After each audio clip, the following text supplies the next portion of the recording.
Aladdin is a beloved Disney classic. Disney's Aladdin is racist. Now, this is not a new concept. Aladdin has been racist. For years, academics have stayed calling it out for its bullshit, but somehow this oriental exoticized story never really shoulders any blame. When we talk about condemnation, Pocahontas got the most public backlash, and they will probably never make it again. Mulan's issues were kind of listened to in the remake. They took some feedback to please some people, and I hope they don't bring Princess and the Frog into this live-action remake business, unless it just has an animated sequel where Tiana isn't a frog the entire time. However, Aladdin's criticism in the mainstream falls on deaf ears. Aladdin's story is great. It's fun, it's colourful and funny and vibrant, but it's also hella racist. But to any audience that isn't directly from the Middle East or North Africa or South Asia, it's not going to be easy to see. Safe to say, it took me far too long. A quick rundown on why it's racist. It engages heavily with Orientalism. In his 1978 text, Orientalism, cultural critic and theorist Edward Said argues that a dominant European political ideology created the Orient in order to subjugate and control it. Said explained that the concept embodied distinctions between the East and the West, precisely so the West could control and authorize views of the East. Aladdin especially suffers from the exoticism. Exoticism is the act of drawing on aspects of cultures other than one's own and using them to portray an image through the lens of someone who is not part of that culture, thereby reducing it to a mere style or aesthetic. This is harmful because it makes those cultures seem trivial, disregards their history, and makes them seem inferior, as they are being represented as being other, something foreign and mysterious, which is something Desi, Arab and Persian cultures have often been subject to. This is seen through the setting. The Taj Mahal? Where is that? Oh yeah, India.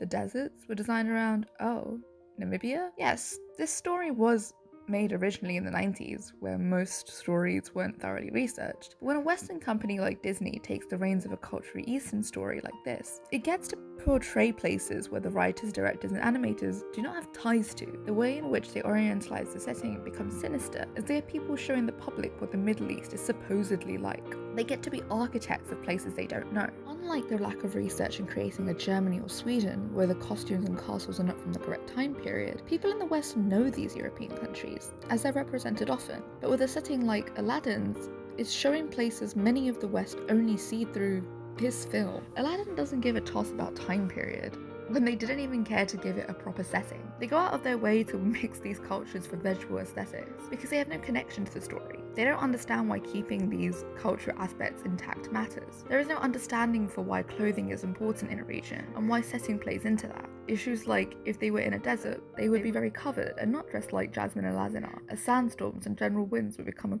issue quickly. Or why Aladdin looks more like a mystic than a civilian at the heart of the Ottoman Empire. And why is Jasmine wearing a belly dancing outfit when she is the princess? By not placing the story identifiably in one country like Mulan in China, the creators of Aladdin have more agency in what they want to add to the story. A setting in the Middle East, men with Sikh turbans, Aladdin wearing Turkish clothing, a tiger with a Hindu name, it all doesn't matter, because who can get mad when this is not just one place? It's all the places those cultural elements are from at the same time. This is the villainy of Orientalism. It strips people of the right of outrage. We cannot be mad that they are degrading our culture, because they're not directly saying it as our culture, and covertly and insidiously taking it away. The perception of what we want the East to be is not in our hands, and what Said said decades ago remains true. It still rests in the West's palms. Visual appeal is more important than cultural fidelity, because that sells way better than appeasing some brown people they don't care if they piss off. Money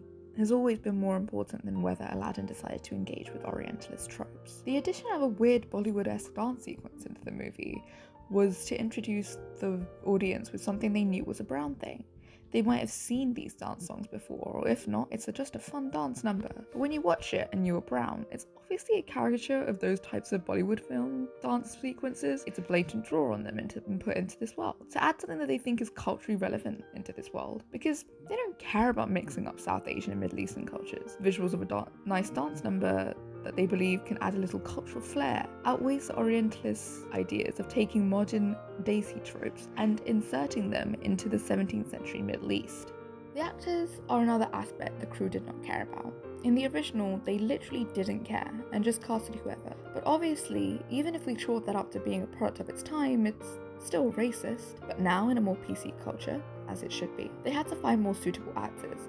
And personally, I think whilst they tried, it still falls short. Mina Massoud is Egyptian, and while the area Agrabah is said to cover is unknown, if it's meant to replicate the Ottoman Empire, this casting is not too out of bounds, and we cannot take too much offense to it. Also, they spent a very long time trying to cast Aladdin, so we can say they made an effort. Whilst it shows that they are willing to put effort into casting, they don't care enough to learn that not every brown person is the same. Aladdin is set in the Middle East, and Naomi Scott is half white and half Indian. There's a scene that tries to wash away her being Arab, explaining that her mother was from another land, but even if her dad is Arab, she would at least be half Arab, and the actress they chose is not. You need to find someone that is of Middle Eastern heritage to play someone from the Middle East, not someone half Indian. To mix up the ethnicities of Jasmine is to erase the differences between Desi and Arab culture, and to say that they are interchangeable is a product of an Orientalist narrative. The heritage and culture or knowledge an actress could have brought to that role could be important, and overall exoticizes South Asian and Middle Eastern areas and labels them as the same, which erases important personal histories and also representation for those watching the movie. Whilst a white person doesn't understand that they are different browns, a little Arab girl understands that even in a story for her, where she should be able to see herself, that she doesn't matter. Why is all of this brushed under the rug to the public? And why do they have the audacity to remake this? As I said before, there was no outrage. Agrabah is not a real place and is not said to be in one fixed location. We assume it to be Baghdad as it has the most cultural resemblance, but this causes the brunt of the issues. There is no one person that can have an outcry to say how offensive this movie is. Where is the outcry meant to centralize, to be large enough to be heard, when they offend so many cultures that are too spread apart? A movie like Mulan is firmly positioned in China. The original movie faced hate and backlash from Chinese people who said parts of the movie were offensive, and as a gesture to them, they removed these components. With no mass backlash from one type of people, its harmful Orientalist tropes are not critiqued widely enough that people notice the racism in Aladdin. Like this, some of the more spoken about Aladdin issues were fixed, like Jasmine and what she wears, and not also other large glaring issues like mixing cultures together, to the racist point where the West does not understand the difference between varying cultures. And just like Aladdin, Mulan had things changed, expectedly as the outrage was larger. Yet, it was still offensive. Perhaps it was something to do with the director being a white woman and consultants being used instead of Chinese people. So even when there is a massive outrage by a nation of people, they cannot get it right. What happens when that can't even happen? When only academics call this racist in public? There are ways to make these movies non-offensive, yet Disney time and time again shows us that this is not what they want to do. Whilst I believe that this movie shouldn't have been made at all, if it had to be, why not pick a Middle Eastern person to direct this movie? At the helm of this movie, lots of the Orientalist tropes could have been removed entirely. As to someone from the culture, they would understand why having a Bollywood dance sequence would be weird, why the markets would look different, why Jafar, the villain, having an accent, and all the good guys all having American accents is weird, and why a female liberation movement doesn't need to be shoved down our throat during the 1st century Ottoman Empire. Things like the song Speechless and Jasmine wanting to become more independent are major changes, and this one for her independence is ramped up and unnecessary. Jasmine in the original, whilst maybe trapped, is still independent and resourceful. These characteristics are taken away so that there's more story time for her to want to be Sultan. Something they could have just given her if they wanted the story to have her more liberated. Instead, they stay with the plotline of oppressive parents and society, something that curiously only happens in POC stories with women. Moana by her father and tribe, Mulan by her town, Pocahontas by her father and tribe, Jasmine by her father and society. Are you picking up on a trend how Disney likes to portray these women as subjugated by the society they surround themselves with? If a white person is trapped, it's a single character's doing. When a POC is, then her society itself is stopping her. There is a consistent narrative that people of colour are trapped and subjugated. All of this could be avoided by hiring someone who will show their society and setting correctly, as they have roots from here. They have been raised with this culture and have known about it simply by growing up hearing stories. And if they do research, they're learning about themselves, which could provide the story with a personal perspective. Instead of this, they hired a majority white crew. If we go through the list, we have some Middle Eastern names, but it's overwhelmingly white. And I'm not surprised after watching this film. The director is Guy Ritchie. Now what connection does he have with the Middle East? You might say, well, if he's good, does it matter? Well, this movie isn't good. On top of it, it's racist as fuck. So yeah, it matters. Because a story like this would never have been made if someone who understood the cultural history made this. 10 problems would be null. Instead of hiring Middle Eastern people in producer, director, casting, and production jobs, they hired consultants that could tell them what to do instead of hiring Middle Eastern people who would already know what to do. Consultants are not hired to be listened to.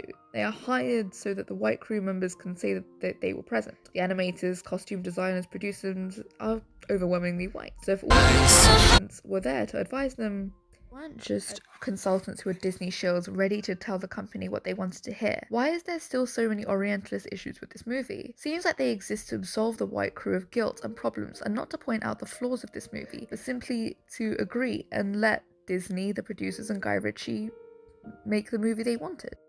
And why do they get away with it?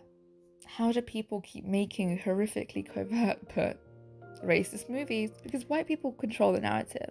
Our world revolves around what they think, and they control the media, and so they control the thoughts. We live in a world where people for years have said that Aladdin at its core will always be problematic, but they made a Disney film anyway, and then proceeded to remake it nearly 30 years after, and make the same movie, make it worse, and still make millions. This is because if a large enough group of white people can't see that it's racist, then it's not deemed racist yet, even though we have so thoroughly ventured to say how we feel used by this story.